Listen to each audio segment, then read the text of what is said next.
What's up everyone? Welcome back again to my YouTube channel. So ngayon pag-usapan natin kung paano nga ba natin mabayaran yung utang natin na 260,000. Alright, so bago tayo magsimula sa ating vlog na to, seryoso to na usapan. Pero kung bago ka lang po sa aking YouTube channel, please subscribe ng notification bell para updated po kayo sa ating bagong vlog na i-upload in the future. Tiyak ako, sigurado ako na madami po kayong matutunan sa aking mga video na ilalabas at panoorin niyo po yung mga iba po kong mga video. As young entrepreneur na batang madaming nangyari sa buhay, mga sobrang grabe, sobrang nakaka-stress, everything. So, kapag na-reach po natin yung 100 subscriber ay magpapag-giveaway po tayo after this year, 2025. Alright, balik na po tayo sa ating vlog. Paano ko nga ba nabayaran yung 260,000 na pera ko? Tapos that time, okay, meron akong cheque na bounce yung cheque ko ng times 3 yung bangko ko hanggang mag-close. Ito yung nagmamakaawa tayo. 3 beses akong naipabarangay. Okay, tayo ay humihingi ng tawad sa nagawa nating pagkakamali. Pero hindi tayo pinayagan ng aking lender or lender, yung investor ko. So, talagang grabe yung aking pinagdaanan that time. Pumayat ako, okay, iniyak ko lahat, sobrang nalungkot ako. Hindi ko na alam anong gagawin ko. Pero dahil sa biyaya ng Panginoon, so nagpapatuloy tayo. So, bigyan ko lang ng konting idea, okay? Pero sana wag niyo na tong wag niyo na tong gayahin, wag niyo na tong gawin. Wag na tayong mangutang, okay? Wag na tayong mangutang para sa pambayad sa mga utang natin. Okay? O kaya naman para mag-business, para isugal yung ating business pa. Na alam mo hindi na kumikita. So, ito kwento. Okay, may mga bumubulong sa atin na okay, lapit ka sa mga kamag-anak mo, okay? Kung ano yung pwede mong isang lupa, kung ano yung pwede mong lapitan. Kasi worst scenario na to eh. Bakit worst scenario? Kasi ang bounce check, ang kaso ko dyan is BP22. Sa isang check na bounce, sa isang cheque ay 1 year na kulong. Tapos, babayaran mo pa siya pag yung nakalabas ka na. Okay, so dalawa yung penalty o kaya dalawa yung consequence na harapin ko. So kung hindi ko nabayaran that time, ganun yung mangyayari sa akin. Okay, kaya ako sa sobrang stress, pumayat ako, hindi ako makakain, hindi ako makatulog, and everything. So ang solution na lang diyan is humingi ng tulong sa mga kamag-anak. Okay, yung iba, ni-refuse ako, that's the reality. Yung iba naman na hindi ka-close, yun pa yung tumulong sa atin. Okay, binigyan tayo ng paunti-unti. Unti-unti lang naman, pero hindi talaga na puno yung 260,000. Salamat sa mga bumili ng gamit ko. That time, binenta ko yung iPhone ko, iPhone 13 Pro. Okay, tapos may mga binenta tayo. Okay.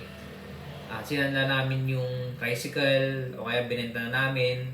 Okay, tapos may mga konting ipon, tapos yung mga kinita sa food bazaar doon napunta. Okay. So, may mga tumulong pa pero talagang blessing sila sa akin na na-close ko yung bayad ko. Kumbaga na-close ko yung deal, nabayaran ko.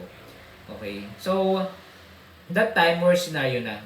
Okay? At ito yung lesson learned na natutunan ko. Una, okay, huwag tayong magbigay ng cheque. Kung may cheque ka for business purposes, huwag nating ibibigay yung cheque natin. Okay? Kasi BP22, malaking malaking kaso yan. Kung may cheque ka, gamitin mo lang yan sa tama. Dapat sure ka na merong karga yung cheque mo. Tapos, yung cheque mo na yan, pwede mong gamitin yan sa mga supplier mo, everything. Pero kung gusto mong mag-play safe talaga, wag mong gagawin na magbigay ka ng cheque. Okay? Gamitin mo yan for your cash flow, for your business, okay? Magpaikot sa negosyo mo para mas lalo kang magkaroon ng mataas na credibility. Okay, may purpose yan, pero kung kumikita naman yung business mo, di mo na kailangan ng cheque. Para na lang yan sa mga bayad mo na bultuhan sa mga supplier mo na hindi ka uutang. Okay? Pangalawa, ang lesson learned na natutunan ko dito ay yung wag na tayong umutang pa. Okay, that time kasi sinala pa namin yung tricycle namin, pero nahila din lang. Umaga, siyempre parang binenta rin lang namin sa kanila. So that time, lumaki yung interest. Okay, mas lalong lumubog. Okay, napuntahan ko lahat ng lending. Ako po, nautangan ko lahat ng mga kilala kong tao. Nautangan ko yung mga lending. Okay, nakautang din ako sa bangko. May credit card din ako. Madami akong nautangan. So, pangalawa na lesson learned, wag tayong mangutang para merong pambayad doon sa scenario. So that time, yung mga nagbigay sa akin is kumbaga hindi na siya utang. Bigay sa akin 'yun. Okay? Pero I'm praying, 'di ba, na maka-recover. So yung mga binigay sa akin na tulong, malilit lang naman 'yun eh. Okay? Hindi talaga sobrang laki na bultuhan na pera. Kasi yung talagang malaking na ipon ko para ma-reach yung 6,000 yun. Binenta ko yung mga gamit ko, tapos sinanla ko yung tricycle namin, yung motor, kaso lending. So kung ang mas mainam na lang, kung ganoon din lang, ibenta na lang natin yung mga gamit natin kung meron tayo. Kung talaga nasa worst scenario tayo, kung bounce check yung pinag-usapan check yung pinag-usapan dito. Pangatlo na lesson learned na natutunan ko dyan is yung yun, parang wag tayong ma-pride. Okay? Kumbaga, wag na nating kumbaga magpakumbaba tayo, okay? Dahil natutunan ko diyan yung pagiging kumbaga lulunukin natin yung pride natin. Okay? So, that time sobrang hirap ng gumalaw. Bakit? Wala ka ng cellphone for your marketing strategy dahil kumikita ka sa ganito. You have no tricycle para sa ganito. So, lahat i-give up mo. Ang consequence nun ay meron kang mamimiss out. Kumbaga, meron kang isang sacrifice, meron kang bibitawan talaga. Abutin na lang that time is yung parang meron na kaming parang nakuhang tricycle, may mga nahiram kami or whatever. Pero kahit papaano, bago bitawan yung tricycle is meron kaming tricycle na parang hiniram. Okay? Tapos, okay, diyan ko na-realize na kailangan kong magpakumbaba. Yung bang back to basic. Yung bang kailangan mong bumalik sa pinakababa. You need to be humble that time kasi it's your consequence. May mga pagkakamali tayong nagawa when it comes to business.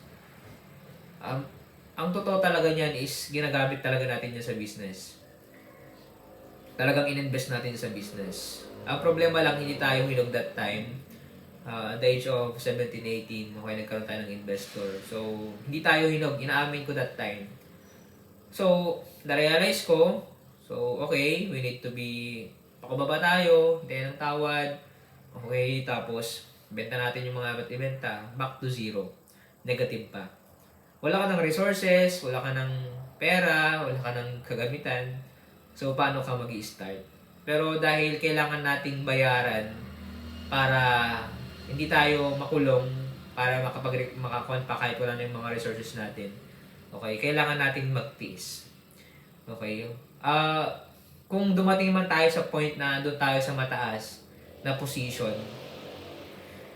isipin na lang natin na kailangan natin maging adjustable like Apostle Paul. Anong sabi niya? I know how to abase and how to abound. Alam niya yung paano siya mag-adjust na pag nasa mahirap sitwasyon siya, mahirap siya, at alam niya rin mag-deal ng pag nasa mataas na siya, yung mayaman na siya.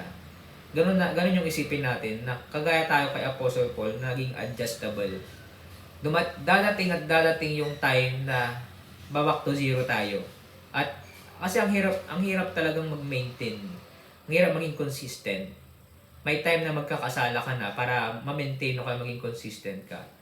Pero ang masasabi ko sa inyo, okay, face the consequence, face the reality, magpakumbaba tayo. Okay, wala namang mawawala sa atin eh. Oo, nakakahiya na barangay tayo, na wala eh. That's the challenge for us. Okay? That's the challenge.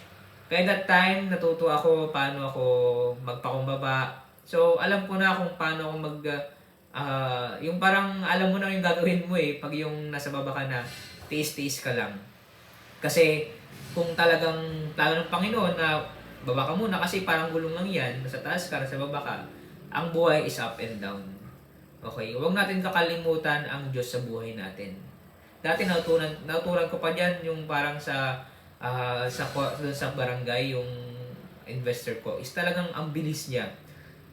Talagang may planado yung mga ginagawa niya. Next move, dami niyang next move. Kasi teacher siya. So doon ko natutunan sa kanya na kailangan mong maging sensitive. Kailangan mo na dapat meron kang next move agad. Kailangan mo na maging adjustable like Apostle Paul.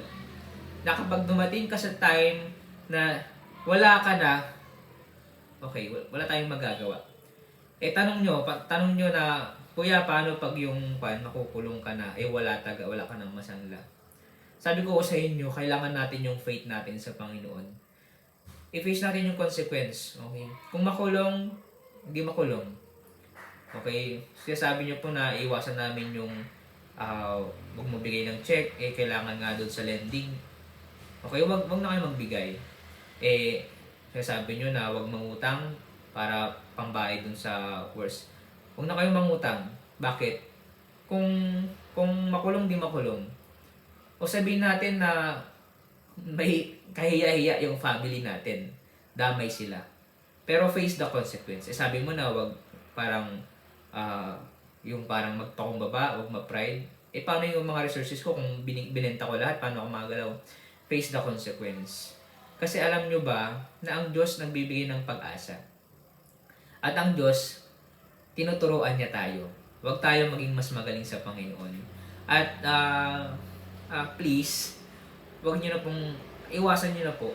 Huwag nyo nang subukan pa yung mga pagkakamali na gawa ko. Andito ako para ginamit ng Panginoon para maiwasan nyo na po yung mga maling pagkakamali na nagawa ko. Kasi pag ginawa nyo po yung nagbigay kayo ng cheque sa mga lending o kaya sa mga investor, nagbigay kayo ng hindi kayo nagsanla, hindi nyo binenta yung mga gamit nyo, okay, tapos ma-pride pa kayo, baka mas lalo pa tayong idiin ng Panginoon.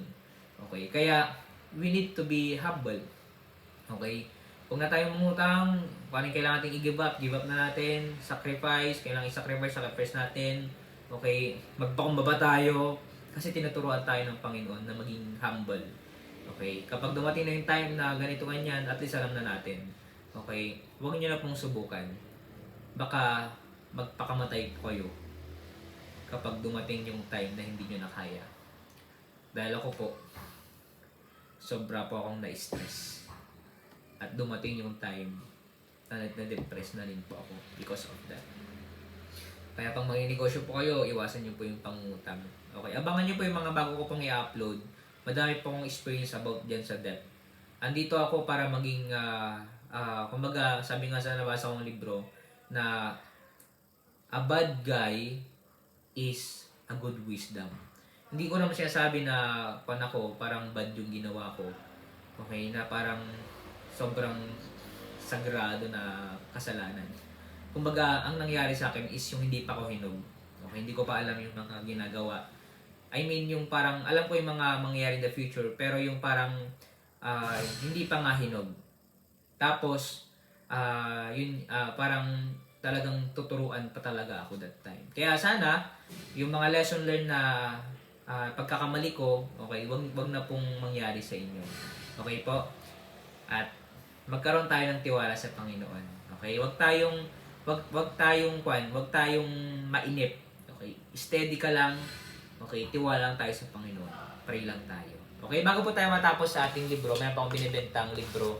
Okay, matapos sa ating libro. Meron pa akong binibentang libro. Okay, kung sino pong bumili yung mga experiences ko sa buhay. Negosyo Reality. Okay, dagdag knowledge po. Medyo mahal lang po ito pero worth it po ito. At the same time ay hindi nyo malaman kung bakit mahal po itong libro to. Kung sino bumibili, click nyo po yung Facebook page official namin dyan sa description at mag-message lang po kayo. Salamat po sa inyong panonood. Abangan nyo po yung mga bago kong i-upload about that. God bless.